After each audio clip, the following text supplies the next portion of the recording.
Good day! So for today's video, I will explain to you about the Journal and Fish Genetics, Current Opinion in Genetics and Development from Volume 57, August 2019, page 31 to 38, the identification of genes involved in the evolution of color pattern in fish by Christian Naslane Volhard. The genetic basis of morphological variation, both within and between species, provide a major topic in evolutionary biology.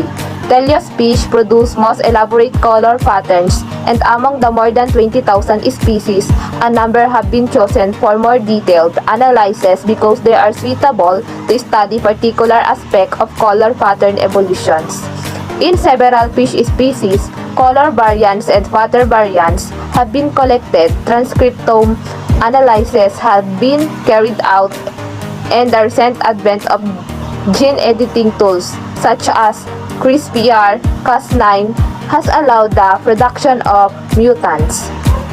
So, ang genetics is batayan ng morphological variations.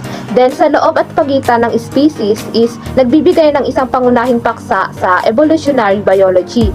And yung teleost ng isda is gumagawa ng pinakadetalyadong pattern ng kulay. And kabilang sa higit 20,000 species, and isang numero ang napili para sa mas detalyadong pagsusuri dahil angkop ang mga ito upang pag-aralan ng mga particular na aspeto ng evolusyon ng pattern ng kulay. And ilang species lang ng isda ang nakolekta, ang mga variant ng kulay at variant pattern. Color patterns are striking features of animals. They evolve rapidly and play important roles in natural as well as sexual selection. Often strikingly elaborate, and they serve as camouflage in predator avoidance and have important role in kin recognitions and mate selections.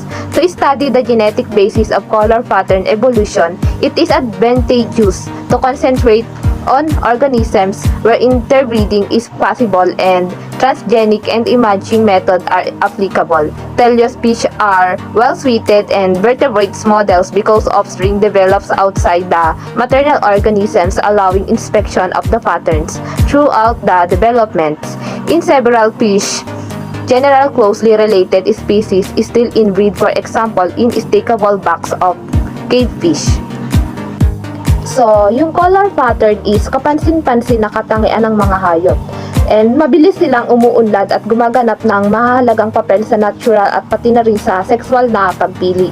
So, upang mapag-aralan ang genetics bilang batayan ng color patterns evolution, is makakabuting mag-concentrate sa mga organismo kung saan posible ang interbreeding at naangkop ang mga transgenic and imaging method. These species, however, are not very rich in patterns, with the notable exception of the cichlid from Great African lakes. Here, genes responsible for the evolution of coloration can be identified by genetic mapping of QTLS via Bacchuses. Clearly, the zebrafish, Danio, Rerio, as well as developed model system for biomedical research, combine a number of advantages, making it an outstanding system, also a study of color pattern evolution. Furthermore, an elaborate toolkit has been developed in zebrafish, resulting in rather detailed knowledge of cellular and genetic basis of color patterning, which provide a foundation of the understanding of variation in color patterns during the evolution of teleost fish. So, dito, ang mga gene responsible para sa evolution ng kulay is makikilala sa pamamagitan ng genetic mapping o yung tinatawag nating QTLS. Then, sa pamamagitan ng Bacchuses, malinaw na ang zebrafish, Danio, Rerio o bilang isang mahusay na binuo na sistema ng modelo para sa biomedical na pananaliksiks. O pinagsama-sama din ng isang bilang ng mga pakinabang na ginawa itong isang natatanging sistema upang pag-aralan natin yung mga evolutions ng pattern ng kulay. So, ito yung iba't ibang uri ng isda. So, A is Astinax mexicanus surface, B is Astinax mexicanus pachon, C is Astinax mexicanus oca, then D is Gasterostus aculeatus, E is Nanostomus marginatus, and F is Pontigrus tetrazona. Then G is Fundimilia nereri, H is Haplochromys zavegi, I is Haplochromys Chrysochromis fasciatus. J is Haplochromys ceranus. Then K is Mailangia zebra. Then I is Pseudotropeus theonorhabdos. Figure 1. Color pattern in fish. So, fish often show a silvery skin with additional color patterns. Many cave fish are unpigmented. AC Astinax mexicanus mexican tetra, surface from unpigmented cave from Pachon. B is Oca 2 mutant. C Gasterius oscillatus, 3 spined stickleback, male displaying the bright red pigmentations, the evolved by sexual selections. F is horizontal stripe and vertical bars are frequent motifs in fish patterning or patterning.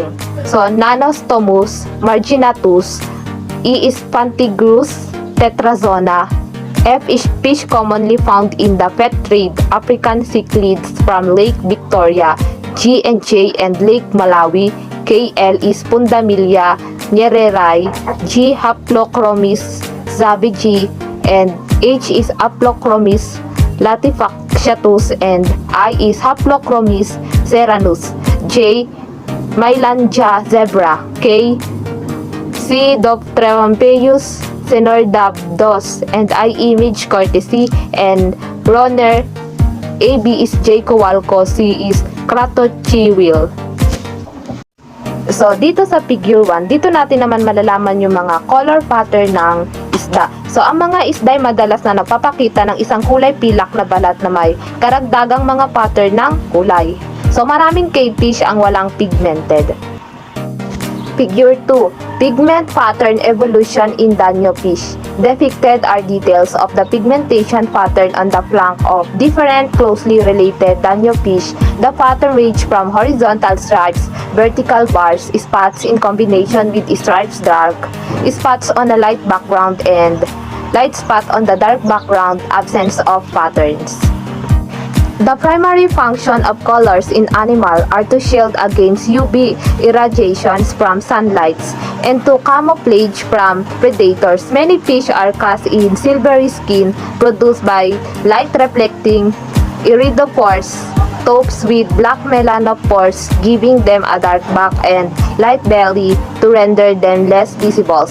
So this dorsoventral pigment patterning is one of the most widespread chromatic adaptation in vertebrates and presumably evolved through natural selection in mammals. Counter shadings depends on differential expression of agate signaling proteins or ASIP and the antagonists of melanocortin receptor or MC1R, which lead to switch from eumelanin to phenomelanin synthesis within melanocytes. Teleost fish do not produce phenomelanin, but they share counter shadings, which result from the differential distributor of dark melanophores that are most abundant dorsally. So, interestingly, the stripe pattern in unaffected the dorsoventral counter shading mechanism act independently from the more recently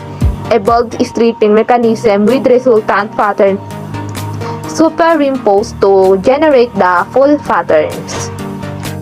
So, ang mga pangunahing tungkulin ng mga kulay ng mga hayop is upang maprotektahan laban sa UV irradiation mula sa sikat ng araw.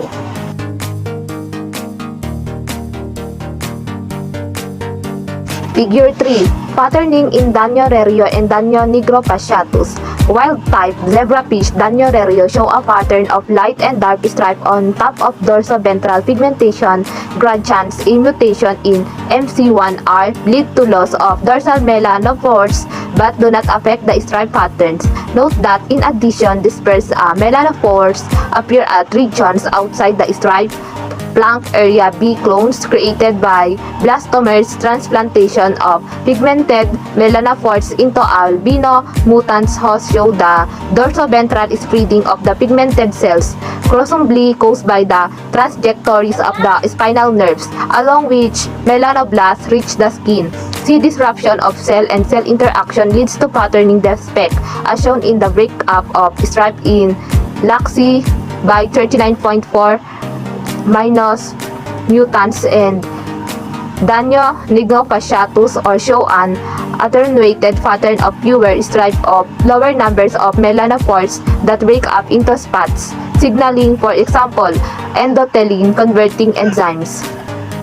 In the Japanese flounder, Paralichthys olivaceus, the symmetrical coloration of right and left side is also under a control of Agati system. However, here it is not high as if one level that correlate with the lack of colorations. Instead, the expressions level of three receptors, MC1R, MC5R, and melanin concentrating hormones receptor 2 are higher in pigmented areas.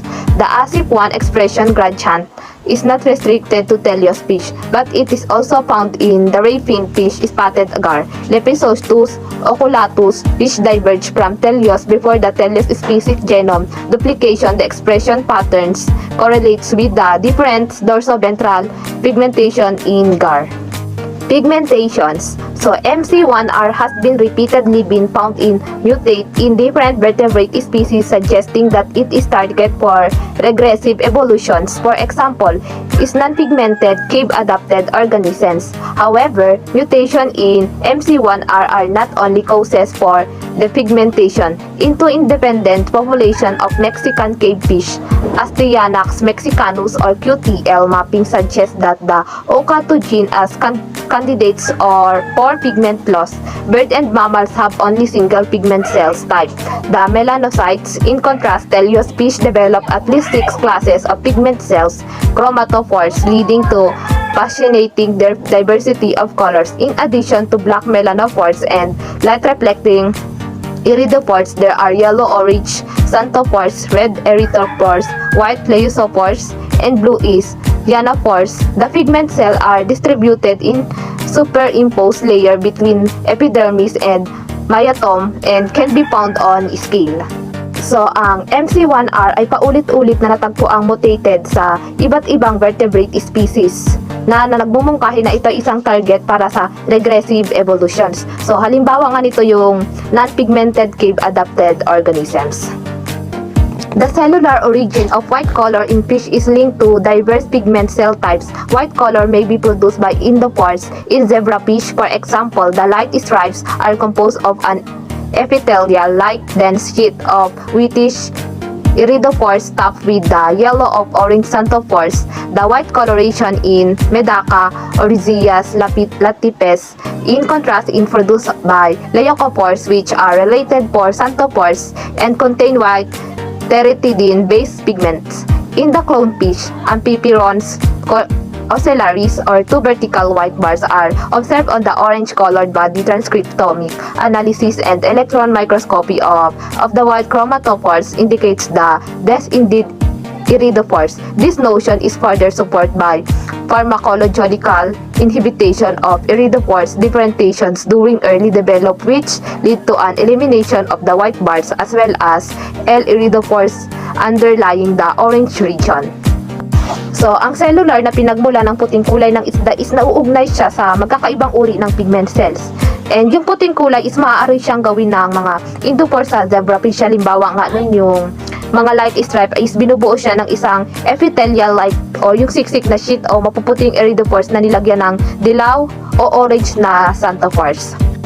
The ontogeny of the adult pattern. In zebrafish, the origin of chromatophores has recently been elucidated in a comprehensive lineage analysis of clones induced in so by 10 expressing the neural crest-derived cells, and pigment cell producing the adult pattern are derived from multifolded neural crest-derived stem cell located at the dorsal root ganglia of the peripheral nervous systems. They share a lineage with peripheral nerves as a glia.